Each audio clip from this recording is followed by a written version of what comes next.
Why hello there, this is part 4 of recreating an old character I made a year or two ago. The first part was about modeling, the second part was materials, and now I'll be doing rigging. I'm actually making 2 versions of this rig. One for using VTubing software because why not, and another for animation and posing in Blender. I decided to start with the VRM version first because it sounded relatively easy, just gotta parent everything onto a skeleton and make shape keys for the expressions. What I didn't think about though was weight painting. I'm gonna have to do a lot of that unfortunately.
There's also kind of an issue with the inside parts of the model clipping through the suit when I deform it. Deleting parts of the arms and legs worked, but the chest can be seen through the top of the seat, so I can't delete the whole thing without it looking weird. I realized though that you actually wouldn't see the missing pieces unless you were looking right up his, yeah, anyway.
I was getting pretty frustrated while weight painting as usual, and the belt wasn't behaving how a belt should when you move your legs.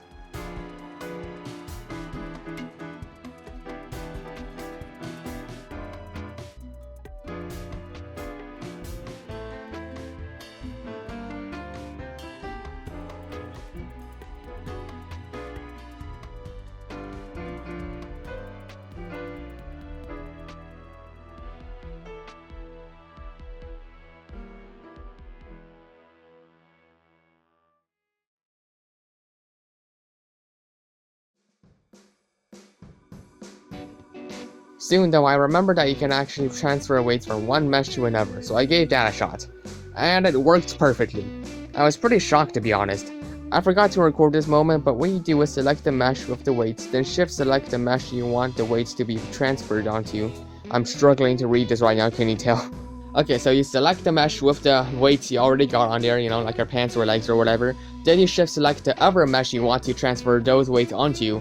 You go into weight paint mode and go to weights, transfer weights, and set the option under ray radius to by name. I couldn't do the same for the pants because the upper leg moves on a ball joint, so there were no weights to transfer.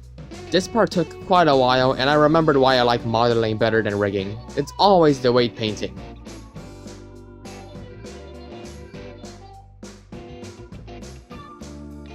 Some areas of the boot were being affected by the other foot, so I had to go through the vertex groups and remove them.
The shoelaces didn't seem to want to cooperate at first, but after smoothing the weight 74 times, they started working. Kinda.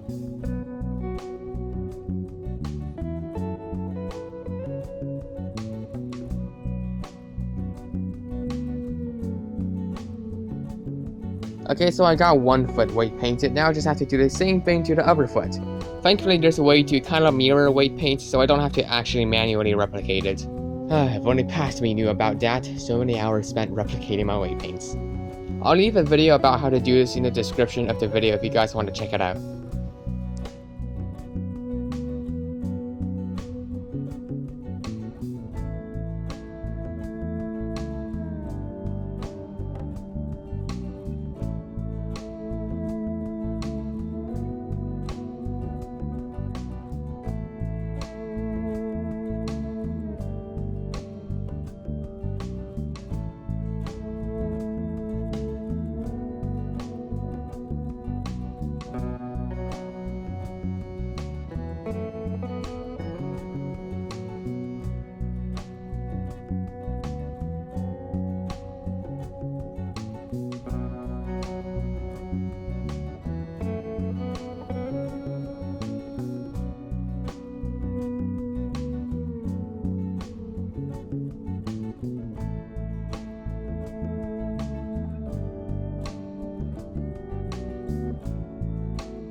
After weight paints were good enough, I did a quick test export and I imported the file into VRM to see how it works.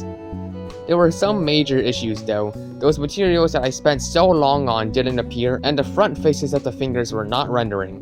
What I think is happening here is that the materials aren't appearing because they haven't been baked into texture files yet, and the fingers are looking like this, likely due to flipped normals. The screen line texture also isn't showing, so I'll just replace that with actual geometry. It's a quick and lazy fix. When I tried baking the textures, they didn't look quite right at first, and I later found out that to bake a diffuse texture, you need to turn off metallic and turn roughness all the way up to just get the plain color.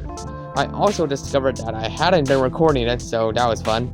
After I learned how to bake properly, I baked every material on the model besides the ones that are just basic BSDF materials.